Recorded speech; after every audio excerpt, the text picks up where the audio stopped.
Hi, welcome to another edition of Office Hours, where I'm going to answer your questions about the college admissions process. As usual, I want to start by saying that I only have the information to work with that I'm given, so the advice that I would give these people is in the context of that limited information. If I had the whole picture, or if I had been properly advising this student over the course of months and I really knew who they were, what they were interested in, what their capabilities were, their courses, all their grades, all of that stuff, my advice might change a little bit. But I'm going to try to answer their questions to the best of my ability. So, we're going to start with a few questions here. The first one is, how early would you recommend turning in early applications? This is one that I can answer almost regardless of the student. Hi, they write. I'm applying to colleges this year during the EA period. Most of the college's due dates are in mid-October, but I am mostly ready to turn in my applications now. However, I am an overthinker, and I've been rewriting my essays over and over again since June. They are stressing me out because it feels like they will never be up to par. I'm just trying at this point to stick a date in the ground for when I should turn my essays in. Okay, so first of all, most of the schools having a mid-October deadline sounds a little early to me. There are maybe 4 or 5 schools, mostly Georgia, Florida, in that kind of part of the US, that do have October 15 deadlines. So perhaps the student is just applying to those sorts of schools, Georgia Tech, etc.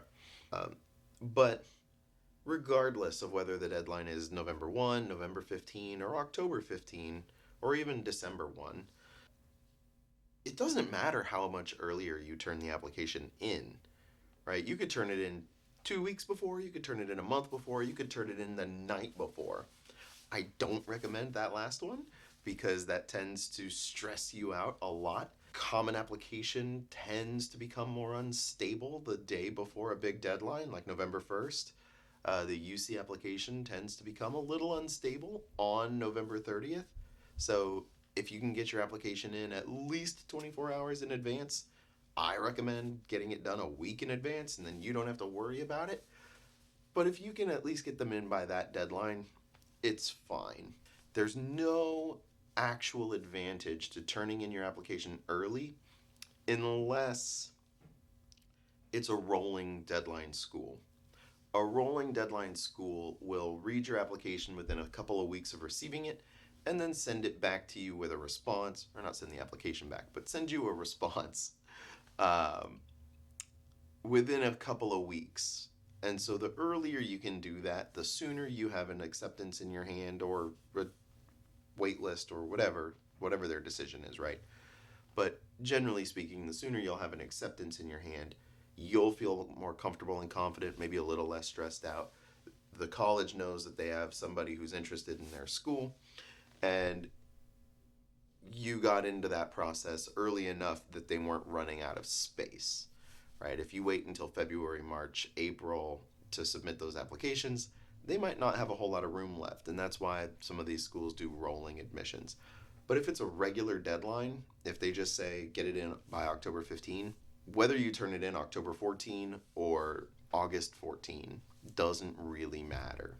The next question is titled Supplemental Essays. I was curious if we should write our supplemental essays in a narrative or storytelling style similar to the Common App personal statement. I find it difficult to do it in a similar style considering many supplemental essay word counts are between 200 and 250 words. Short answer is no.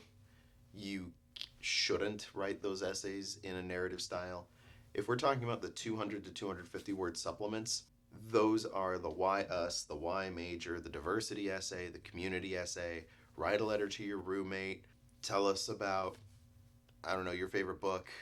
If you could have coffee with somebody living or dead, who would it be and why? Right? All these little weird supplements that colleges include, some more weird than others.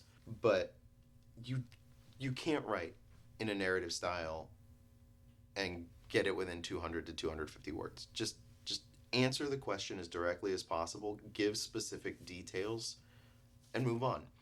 For many students, it's helpful to write these as if you're talking. So I'm always an advocate of type to text or use like the memo recorder on your phone and just narrate your answer out loud. Likes, and all.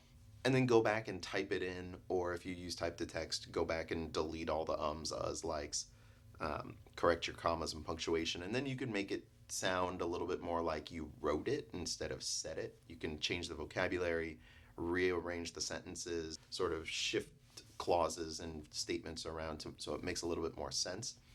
And then you're mostly done with that prompt, right? But you do not need to write every single essay as if it's a story. Okay. This one is a bit of a comment, bit of a question. Why the current state of test optional sucks? Or inflation. This one comes from Reddit, by the way. No one emailed this to me. With applicants now having both the option to not submit scores and the opportunity to see percentiles of admitted scores, almost nobody will submit a score below a certain threshold. Say high 1400s for a top 20. Again, what does that mean? They will either study harder and retake it, or they will go test optional. This makes the percentiles even more ridiculous, as in the following years, more and more scores will be pushed out of the realm of acceptable to submit. For example, if a fair amount of people don't submit scores in the range of 1400 to 1500 to Stanford, then whether they get accepted or not, their scores will not be represented in future percentile calculations. The 25th percentile score will rise, and soon students won't be submitting anything under 1500, then anything under 1530, then anything under 1550, etc. I could totally see a point where nobody submits anything under a 1600 to certain schools if this keeps going on.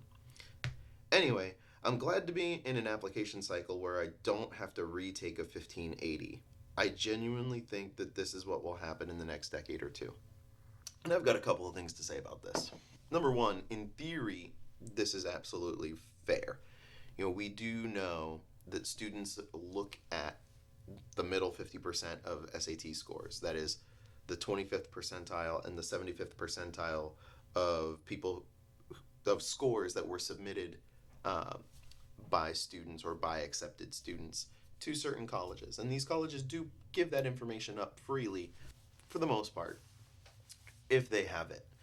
And so it's possible for students to see these scores, and then they look at their score and they'll say, well, I'm not in the middle 50, so I'm not going to submit it. Or I'm not above the middle 50, so I'm not going to submit it.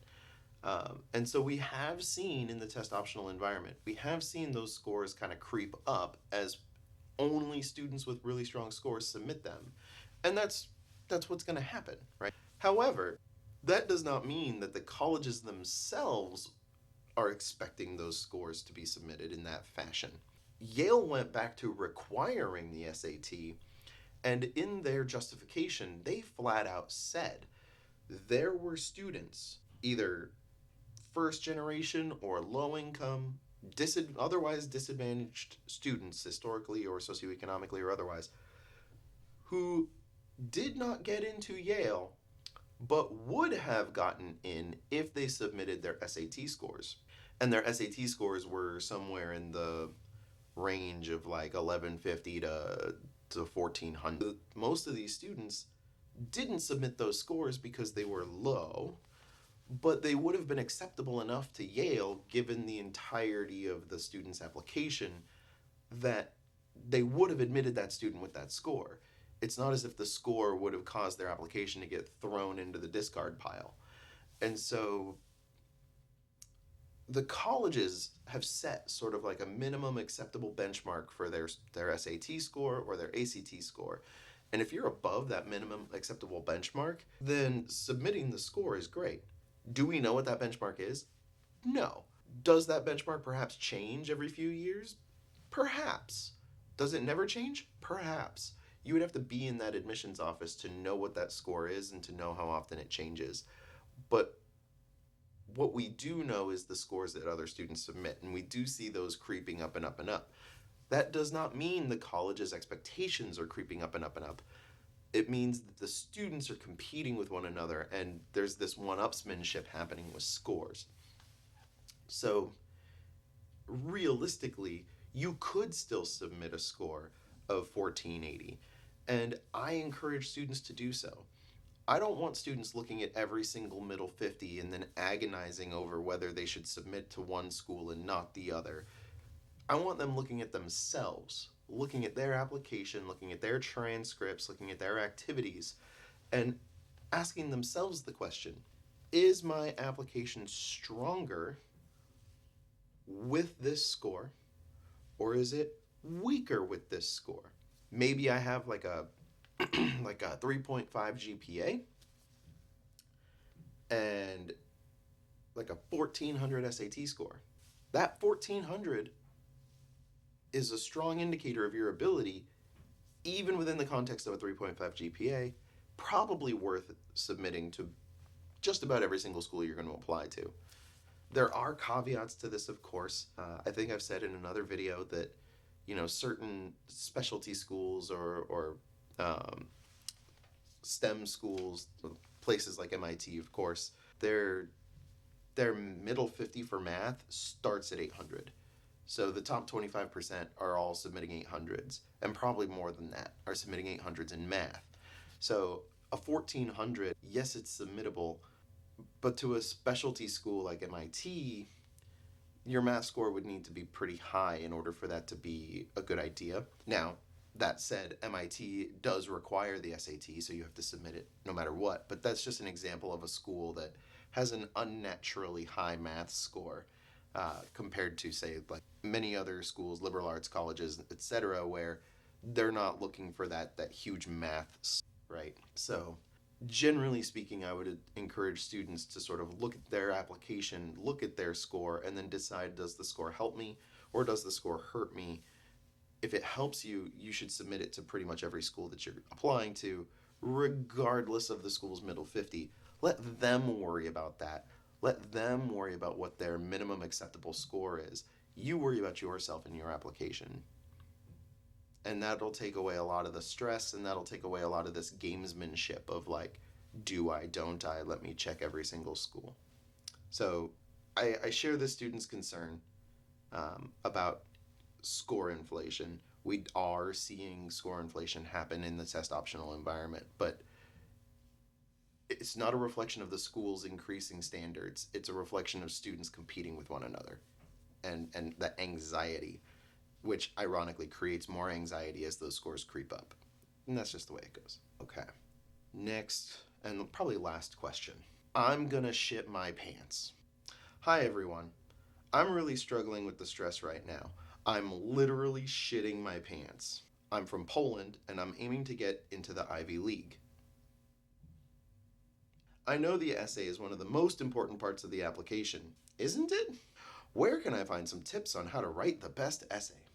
Where can I learn how to do it well? Restrictive early action starts on November 1st, so I have some time, but I could really use some help. Okay, so many things in here. I'm going to try to keep it short. So, first of all, you're an international applicant, so the odds are stacked against you applying to American schools to begin with. You need to have better GPA. You have to have a good English, like TOEFL score. You need to have a good SAT, ACT score.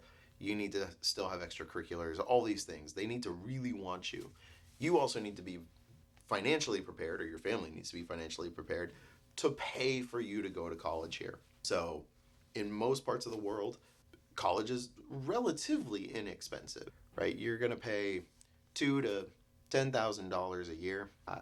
In the United States, it's relatively expensive, or it can be relatively expensive. Ivy League schools are $80,000 plus a year.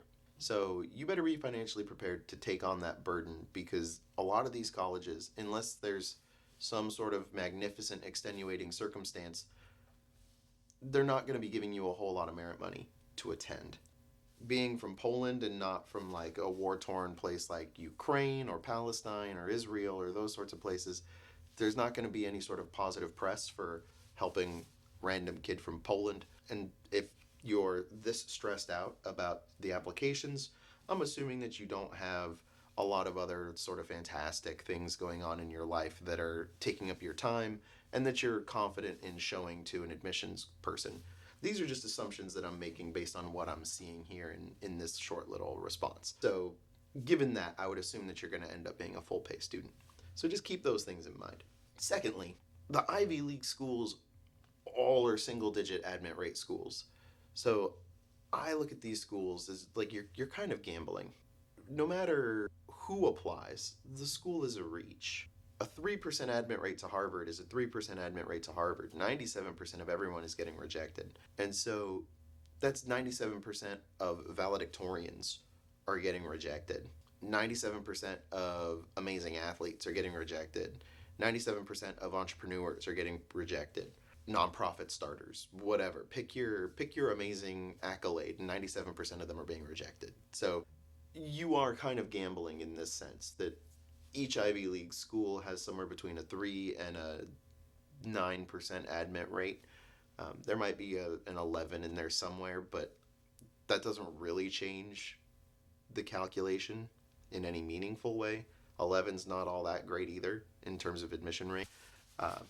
Don't put so much stress and pressure on yourself, because statistically speaking, you're more likely to end up in that rejection pile. So you, of course, want to put your best foot forward, but let's just be realistic and not stress ourselves out to the point where our health is being impacted in order to strive for something that we know is unrealistic for 99% of the population, right? Because not everyone applies to Harvard. Just say that up front. Now, to answer the question more directly, tips on writing the best essay. I have a whole essay series that I've just completed that's up on my YouTube channel to talk about how to write a good essay. And the secret to writing a good essay is that there is no secret. There is no magic recipe. There is no one thing the schools are looking for. The point here is to introduce yourself to the admissions and do it well. So you need to make sure that your English is on point and that your grammar and vocabulary are sufficiently complex that you're able to express the ideas that you want to express. And the student sounds relatively fluent when they write. They're using colloquialisms and colorful phrases in their email. But just tell your story. Introduce yourself. Show them kind of what experiences you've had and how that's affected you as a person. And that's all you really can do.